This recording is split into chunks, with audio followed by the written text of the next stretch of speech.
Sat Shri Akal, Vanakkam, and a very warm welcome to my channel, The Visionary Parent, Empowering Parent-Child Relationships. Welcome to this series of Wisdom from Experts. Now, my name is Apurva Advadkar, and I'm an inner child healer and a child psychology coach. I am on a mission to help 1 million parents heal their inner child, help them build a vision for their children, and hence empower their relationship with them. So today in the Wisdom from Parenting Experts, I have a very special guest, a great friend, a colleague, and my personal coach, Natasja Visser. So let me ask you a couple of questions. Do you feel completely dehydrated, tongue-tied, and light-headed only thinking about talking about the birds and the bees? Are you feeling overwhelmed, unsure of how to navigate your child through a dangerous world filled with sexual imagery and sexual exploitations? Perhaps you have given your children a book and pray that they do not have any questions. If you answered yes to any of these questions, you are in the right place.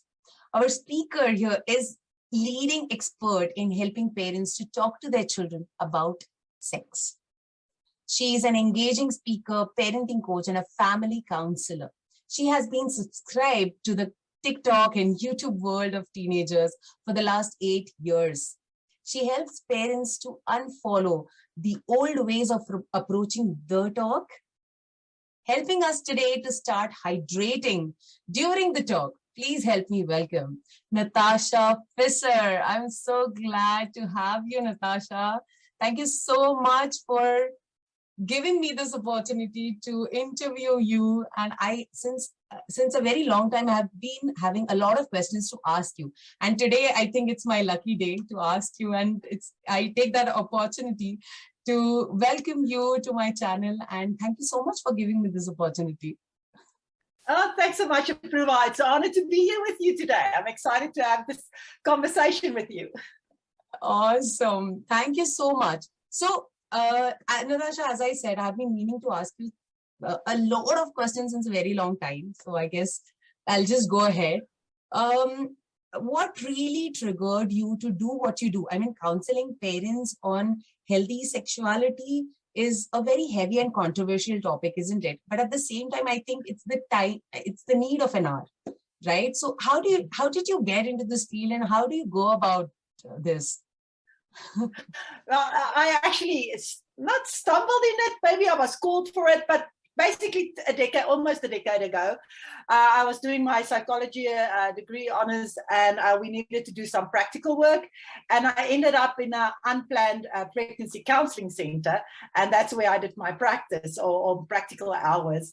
And there, when I worked with this young teenagers, now I remember this is like unplanned pregnancy. The youngest lady that I counseled or child was a 12-year-old that sits there and is pregnant, and they come to the center without their parents, and it's a secret, and they don't know what to do. And as I was chatting with them, and I share now what I know of life and psychology and all of that, what I taught as a child about sex and stuff, they always say, well, nobody told me that.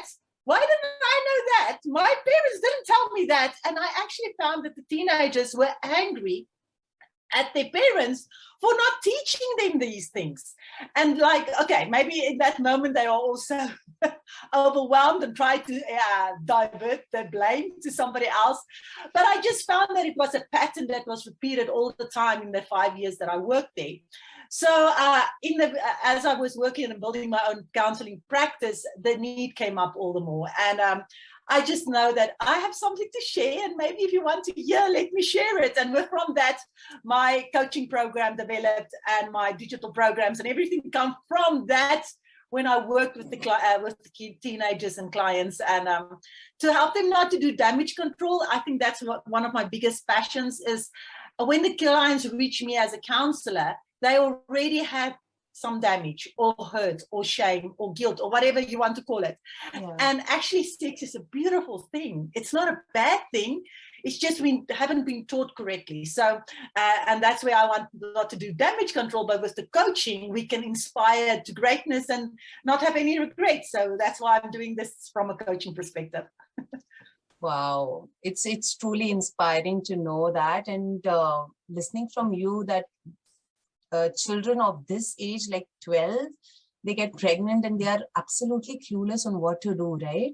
So it's truly inspiring for me what you do. So that brings me to the next question that I want to ask is, as we always say, it is important to start with the talk as early as possible. 2 years, you said, right? Would you like to throw some light on it as to why is it important? How and when can you actually start? Okay, so we want to start as early as possible. All right, so the earlier the better. But now all the parents freak out and say, "Oh, you're going to tell all those crazy things to a 2-year-old." No, no, no. There's a process involved. You develop with your child as they grow older. But I believe we should start as early as 2 to set the groundwork for success later. And when I talk about when you need to talk with your kids about sex when they are 2, it's not like you're going to tell them where babies come from. Obviously, they're not mature enough to understand that. It's actually more about the parent. It's creating your, finding your uncomfortable levels and challenging that a bit. So when I do my coaching, I actually coach the parents to get, that sweat and I still need to do it, and actually find that it becomes a journey of excitement, of great connection with your child if you start early. So when you start at 2, you're not going to start by telling them where babies come from. You're going to start by using the proper body part names for all the private parts that we normally are used to using.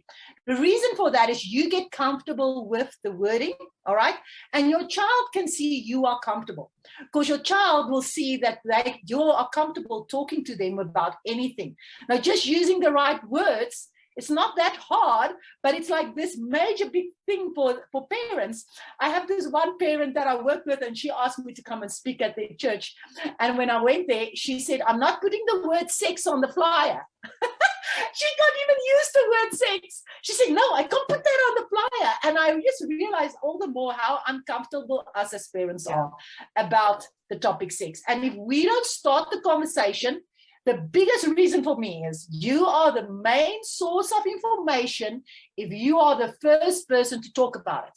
So if your child hears the word sex or funny words, interesting, creative words about sex from their peers when they go to primary school, okay, then you're not the main source. Because remember, the first time your child learns maths from a math teacher, that person is the expert, the math teacher. And I remember when my boy was in grade 1, when I tried to tell him what to do or how to wrap the book or do this, the math equation differently, I don't know anything, because the teacher is the expert. So if you start and have the conversation first, you are the expert. And you want to be the expert because you want to bestow your values about sex and your culture about sex over to your child. And if you're not the main source, Google and friends and other people are going to be. So that's my main reason to start early. It's very, very important. And maybe I can give another idea about that, another reason. You will appreciate the reason, because it's based on psychology research. So they did research on when do you have the most influence over your child? Now, from birth to 6, 7 years old, 7 is actually what the study says, you have, as a parent, the most influence over your child. Then from 7 to 11, 12, it's the teachers and the coaches that has the most influence over your child. And then from 12, it's their peers. Now, my question, Kruba, when do we start? When did the parents feel they need to talk about puberty and sex with their kids? Absolutely from the start, when we have the maximum influence. Yes, but most of the parents say that. So, okay, no, I contact you because I believe you're that lady that knows about sex. My child is 12 and I need to start the conversation now. You don't even have influence so much anymore. We still have, but not as much. You have 100% influence over your child when they are younger than 7. So why lose that opportunity and not start the conversation early? So if we start and lay the foundations early, you have the most influence, and that's where we want to start. So that's a very important reason to start early as possible. Yeah. Wow, that's amazing. I mean, I think even I should have started before this now, but definitely I'm going to follow whatever you suggest. And I'm sure that our viewers here are benefiting a lot from this conversation as well. So Natasha, coming to this point, in many countries, including India, okay, discussing openly about sex, porn, puberty, or even private parts is still a taboo. So how do you handle such situations, or what would you like to say to the viewers or whoever is viewing at the moment? What would you like to say to them? Okay, so first I want to say you're not alone. So a little story. So I'm not sure if your listeners know, I'm from South Africa. Okay. Yes. And in South Africa, we have we are called the color country. We have 11 national languages in our country. So many different cultures we have. We have Zulu, Sotho, Tswanis, Africans, English, Afrikaans. We have all these different cultures. And I work with all of them. That's why I love to stay in South Africa. And we work with all these diverse different cultures, okay? And every time that I work with parents, now I do a small little group coaching. And when the parents are sitting there, then it's all these different cultures. And they always say, you know, Natasha, in my culture, we don't talk about this. And then the next lady is in a different culture. And then she said, you know, Natasha, in our culture, as if all the cultures are different, I just want to say that if you are a parent, you are in a culture of our own. All our parents are scared and fearful about the conversation. Why? Because we know sex is not just physical. There's a mental and a soul part in that experience that will direct your child's life in a complete different direction if they make an unhealthy sexual decision. So that's why it's such a big deal. And then we are fearful if we do it wrong, we might guide our children wrong. So first of all, you're not alone. But all of us are afraid. But now I want to challenge your listeners and you, Apruva, to ask, where's your focus when you think about the conversation of talking to your child about sex? All right, where's your focus? Because the fear is actually where the focus is on yourself. Worrying that your child might ask about your past. Okay, that's a big fear. All right, and then also maybe they ask things that you feel is not age appropriate to them, and that they will lose their innocence. That's a big thing. The parents are so, of course, then they say, well, this lady is crazy. Talking to our kids about sex below 7, they will lose their innocence. Well, I'm not telling you, you need to actually tell them exactly where all the body parts are. It's not about a plumbing lesson. I call the sex part the plumbing lesson. It's not about the plumbing lessons. It's about defining love, explaining the difference between love and lust. And we do that by explaining, what do we say? We love chocolates. We don't love chocolates. We lust after chocolates. So we start by those different definitions of explaining them how to make wise decisions, explaining their bodies are changing. But the focus is not on us, our fears, our history. Our focus should be on our kids and their future and their decisions. And if that focus shifts, us as parents are not so scared anymore, because our children grow up in a different generation. And now we can say in the different countries, but Apruva, we met through the internet. Our kids meet with everybody through the internet. It's a different day and age. We can't stay quiet because they're not going to adapt to your culture necessarily if they are on online activities busy with. All right. So if you want to have influence over your children more than Google and games and all the other friends and stuff online, you need to have the conversation and not focus on yourself, but on your kids. So that's where my focus, where I want to challenge you. Where's your focus? Just ask that. That helps you to get a little bit out of your own way, to help your child and not yourself. Well, I think, Natasha, for me, what thoughts I have been having is that if I tell her any, particular names, like if I name the parts or anything, she might go out, she might say these things to her friends, to her family, to her relatives, and that might, backfire or project something else. Do you get what I mean? Yes, So, I do. So let me tell you a little story and I'll help you. Okay. yeah. So how are we going to set it up for a 2-year-old? So this is practical. Okay. So if you want to start today, wherever your child is below 5, you can do this. Okay. This is very practical. It's part of my course, but I'm going to give you the inside news. All right. Okay. So we're going to start by, we know we want to use the right words, not private parts. So we tend to say private parts. Now, I want to challenge that mindset and ask that we don't use the word private parts. Because what does private mean? Private means nobody talks about it, is shush shush, is gross, is ugly, and nobody must know. But if it's private, it's only for me. So if I want to go and masturbate, nobody knows about it, so I can just shush shush do it around the corner because it's private. Okay, so think about all those word connections about privacy. Okay, I want to change that word, and everybody in my coaching are challenged by changing private to special, your special parts. Because your little body is special, okay? And you want to keep it healthy, clean, and special for your relationship one day when you get married or whatever your culture believes, all right? So you want to keep it special for that day. So if we start by saying your special parts, we know that we look after something special. We treasure something special. And that's the mindset we want to approach when we have the conversation, because that keeps them safe. Okay, privacy also means keeping secrets. So if there's molestations and stuff like, well, it's private, it's shush shush. Yeah. If it's special, well, somebody broke my special cup. Somebody touched my space, you should be mad. It opens the conversation to talk to your kids about that. So we want to start by not private, special. Yeah. And when it's special, and we start that too, and we use the correct words, and we pray that the kids go and talk to their friends and stuff, we would say, oh, this is how I premise it with all my kids and now our coach parents. We'll say, this is a special conversation we're going to have for as you grow older. Okay, so you set you up for success later.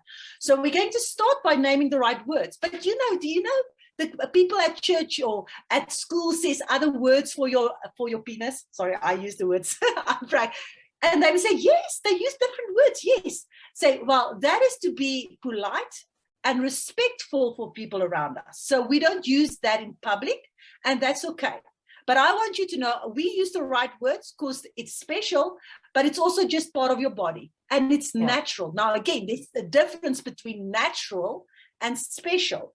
So it's natural to grow and develop. So especially you're setting yourself up for success. When you reach puberty, they want to know it's natural to feel this horrible in your body and awkward and irritated, and stuff happens in your body. There's nothing weird about it. It's natural. But although it's natural, it's special. So I, as your mother or your father, want to teach you this. So it's not for the ears of other people. It's special between us, so we don't share that. So what we did, maybe I can tell you a funny story. My son, we did this exactly. So my husband, he was 2, almost 3. I told him, okay, now when he's washing in the bath, make sure that you use all the parts. So I say, wash your toes, wash your penis, wash your face, wash your arms. So we just talk like that, as if it's one of the body parts, because it is. It's natural, okay? So he asked, but Daddy, what's that? And he said, no, it's actually, so we use the word tolly, all those weird words, these funny words. And okay, so he got it, and he said, so my husband said, remember, that's the word we use. It's the correct word, but we respect others. We don't use that in public. So he understood that. He went to his granddad, and they slept over at his granddad. Now, my first language is actually Afrikaans, and our second language is English. So my husband actually explained this to him in Afrikaans, okay? And he went to his granddad, and his granddad, he went and told him, he said, Granddad, do you know what's the English word for Tolly? So he thought it was the English Afrikaans word of the correct words of the body parts. So he was laughing, and again, that wasn't a fail. That was a perfect opportunity to see where our child's understanding is. And then we work from there, and we teach again, and we go have the conversation again. So it is a fun story, but it shows how innocent they are, but also they do have the understanding that they can talk to a trusted elder person, like they've got a very close relationship. And that's a good thing to have. So maybe I gave you a long story, but no, it's important to make sure we do it right. This is truly incredible, Natasha. Like whatever you're sharing, this is so rare. No one really talks about all this. In India, I've never heard this kind of conversation happening anywhere. Now, I understand, we need to have the talk, and it's really very important. But there is still one question, that how do we actually connect with them so that, our children seek information from us rather than any other resource? So how to truly become a resource for them? Okay, so the first thing is, don't avoid the conversations, meaning that we have so many teaching opportunities in our day-to-day walks with our kids that we miss out because we're so afraid they lose their innocence or they ask something. So don't avoid the conversation. So just get out of the idea of where the parts, actually the talk is 1 minute to explain how it works. Okay, and they can figure that out anyway. So just get out of your head about that. Okay, just don't avoid it. Use rather all these daily opportunities to talk about love, lust, relationship. Okay, talk about when. Okay, now in South Africa we have a lot of wild animals. So when the animals are doing it, okay, the parents tend to run away or shy away from that. Okay. Especially when the kids are older. I wouldn't tell now a 3 or 4 year old, be discreet, but an 8-year-old, a 9-year-old, if they have intelligent questions and have questions to ask, don't avoid the questions. When it comes on the television or an ad or something that's seductive or sexual, don't just shun them away. Ask them, what did you see? Do you have questions about that? Okay, show them you are open to talk about it. Okay, so because this is the big thing. So if you want to have influence and if you want to build that relationship, you need to be open to the relationship. So what I also get a lot of parents do is, especially, okay, now I don't want to put the people in different classes because we're all parents, like I said, but more cultures that are more what's the right word? They're more proper. And they really don't talk about it. Like in the whole culture, they really don't challenge that. They would, if the child will come and use a curse word, or they would see it as bad language if they use a word that is, this. I don't want to use all the ugly words now on your channel, but a child will use a bad word. Okay, that's related to sex. Okay, let's just use that as an example. Yeah. And then the parents, oh no, don't say that. But most of the times, the kids doesn't even know what it means. Yeah. They just heard it from a friend, and then we just shun our kids away by reprimanding them rather than inviting them to say, "Well, that's an interesting word. Do you know what that means?" Okay. Wow. Do you want to build a relationship with your kids? When they listen music, okay, this is fantastic, okay? When they listen music, they just like the beat. Ask them, well, that's a nice song, and listen first. Don't just say, oh, that's an ugly song, we don't listen. Ask them, well, what do you think the meaning of that words are? Oh, you can use music and you can have endless sexual conversations with your kids. Yeah. And that's where you get into their minds, know what they're thinking, what they're hearing, all right, and have influence over them to say, you know what this means, all right? Do you think that's pretty? Do you think that's nice if we talk about a woman's body like that, or a man's body? Do you think that's respectful? Ask them, okay? And that's how we build that relationship. So if we avoid it and just say no, okay, we are actually hiding away, and our kids know that it's a taboo topic and they won't come to you. So even if they use the ugliest word ever, don't freak out. I must just say, don't freak out. Okay. Freaking out is the worst thing that you can actually do, because you shun your children away. All right. Exactly. I remember from my childhood, whenever there were TV commercials, right, on the TV, my father would quickly switch the channel over. or any scene coming up. Yeah. So, but we should actually stop or switch a channel. I do agree. It's not appropriate for children to see that. Yeah. But what we do is we don't take it further. We don't say, well, we have seen that something is coming up. Have you wondered about that? Okay. If you have questions about it. And especially I know when we have younger kids. Now, this is the big problem. You will say, well, Natasha, my child is now only 5. I don't need to do that. Okay. I will do that when they are 10. But when they are 5, if they get exposed to stuff, you know, the average age children get exposed to pornography is 8. Oh my God. Is 8. It's so young. So if we don't have conversations and say, if you are open to talk about it, they are going to get exposed.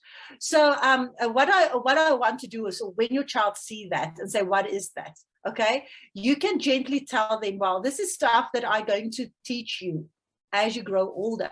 And they might not understand. Now, my 6-year-old boy, when he was 6, he didn't understand this. So how I set it up for success later is I explained to him when he was starting reading. For 6, 7, the kid starts to read, all right? So they don't just start reading by reading full sentences. They start by pronouncing little letters or little the pronunciations of the letters. Phonics, yeah. And then they put it together and phonetics, and then put it into words and then sentences. So how I explain this to my child is, there's so much for you, but I can't explain everything to you because you can't read yet. Okay, so I can't expect you to read this book because you don't have the punctuations and stuff right. Okay, so the same is it with sex. I'm going to explain to you a little things at a time. As you grow older, I'm going to teach you more. Because you won't understand if I give you the last sentence or the whole book to read. But if I start a little bit at a time, as you grow older, I will always have the answer. And that's a beautiful way. So if a child asks you at 4, he's 4 and asks, what is sex? You're not going to give them the plumbing lesson. You're not going to explain where all the parts go. I would say, well, that is a man and a woman. That is their special parts, indicating that this is a man and a woman. As they grow older, 6, 7, you would say sex is a special kiss a mom and a dad gives to each other. And then you move over it depending on what your child knows. But can you see, you set yourself up for success later.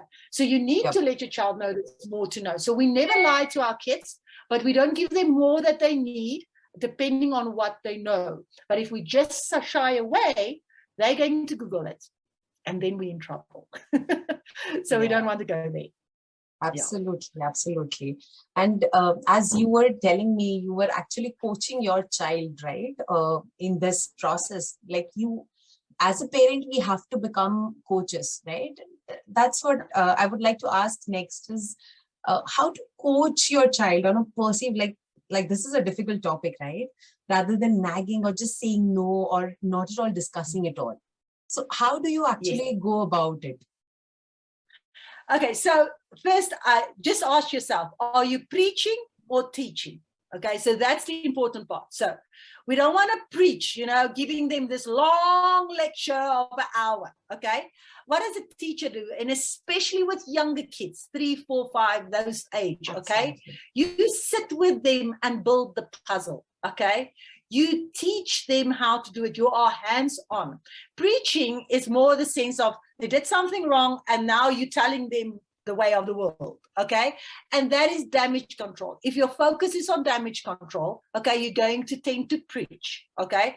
Don't preach, teach, okay? That's why my thing is called let's explain. Explain to our kids. And the thing is, how many hours and time do you set aside, especially if you have 4, 6, 5, 6-year-olds, to let them know the letters of the alphabet or know numbers and stuff? You take a lot of time and you practice it over and over and over, okay?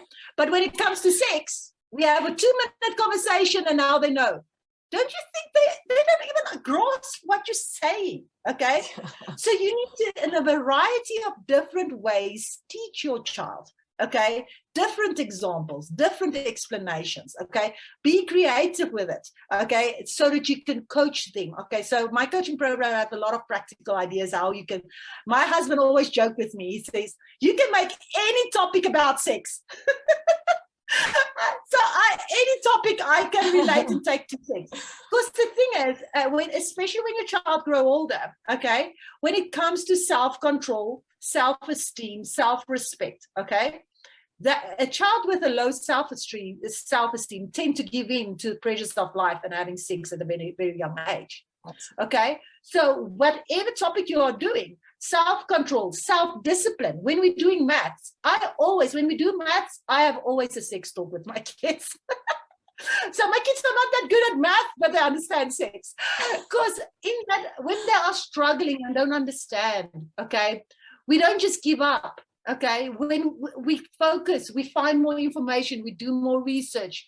Okay, we need to understand how these things work. And so we need to teach our children as well. So be your child's coach and teacher. If that's your focus, any opportunity you can have, remember, you are not just doing the talk by talking to the talk. Like I say, you're going to talk about self-control, self-discipline, and related to peer pressure. Okay, I remember when my son was 8, all the kids were playing this one game on the at break time, and it wasn't a nice game. It was based on some other story. I don't know which story, but it was a television show.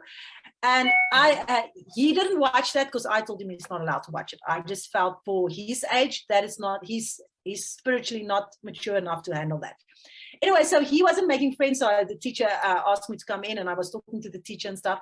And she said, you know what? You are making your child's life very difficult. Let him watch the show so that he have friends to play with. And then I made it about sex. So you're telling me, so this teacher was like, whoa, this woman is deep. Because I was a little bit hardcore. Because I said, so you're telling me I need to tell him to give in to his own values so that he will be accepted. So if I communicate that to him, when he's 13, if everybody's having sex, I'm going to tell him to go and have sex because everybody's doing it and you won't have friends. Can you see? We can do that from the age 6, 7. We need to teach them that. All right, so that's preaching, teaching. And then the other thing is you will be able to coach your child so your child will be as uncomfortable with the topic as uncomfortable you are with the topic. So if you are uncomfortable, your child is going to be uncomfortable.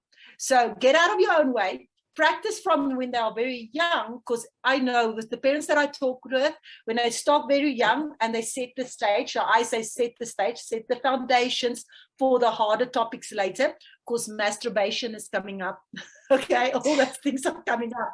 So you want to be comfortable when they are young, so when you reach that age, you are already comfortable and your child is comfortable to come and talk to you.